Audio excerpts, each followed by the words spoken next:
എല്ലാം പറഞ്ഞു. യോഗം കഴിയും മുമ്പേ മടങ്ങി EP. ആത്മകഥാ വിവാദത്തിൽ പാർട്ടിക്ക് വിശദീകരണം നൽകി EP ജയരാജൻ.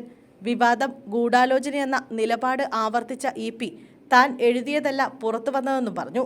ശേഷം സെക്രട്ടേറിയറ്റ് തീരും മുമ്പ് EP യോഗത്തിൽ നിന്നും മടങ്ങി. പുസ്തകം താൻ എഴുതിയതല്ലെന്നാണ് EP-യുടെ വാദം. പുസ്തക വിവാദം വോട്ടെടുപ്പിന്റെ അന്ന് തന്നെ പൊട്ടിമുളച്ചതിൽ ഗൂഢാലോചനയുണ്ടെന്നും EP പറയുന്നു. താൻ ആത്മകഥ എഴുതുന്നുണ്ടെന്നും ദേശാഭിമാനിയിലെ ഒരു ലേഖകനാണ് അതിന് സഹായിക്കുന്നതെന്നുമാണ് അദ്ദേഹം കൂട്ടിച്ചേർക്കുന്നത്. ആത്മകഥയുടെ കരാർ ആരുമായും ഒപ്പുവെച്ചിട്ടില്ലെന്നും തന്നെ അപകീർത്തിപ്പെടുത്താൻ മനഃപൂർവ്വം നടത്തിയ ശ്രമമാണെന്നും അദ്ദേഹം സെക്രട്ടേറിയറ്റ് യോഗത്തിൽ അറിയിച്ചതായാണ് വിവരം. സംസ്ഥാന നേതൃത്വം വിഷയത്തിൽ എന്താണ് നിലപാട് സ്വീകരിച്ചിരിക്കുന്നത് എന്ന കാര്യം വ്യക്തമല്ല.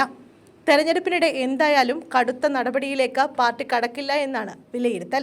അതേസമയം EP ജയരാജന്റെ ആത്മകഥാ വിവാദത്തിൽ കൂടുതൽ പ്രതികരിക്കാനില്ലെന്ന് DC books CEO Ravi DC കഴിഞ്ഞ ദിവസം വ്യക്തമാക്കിയിരുന്നു.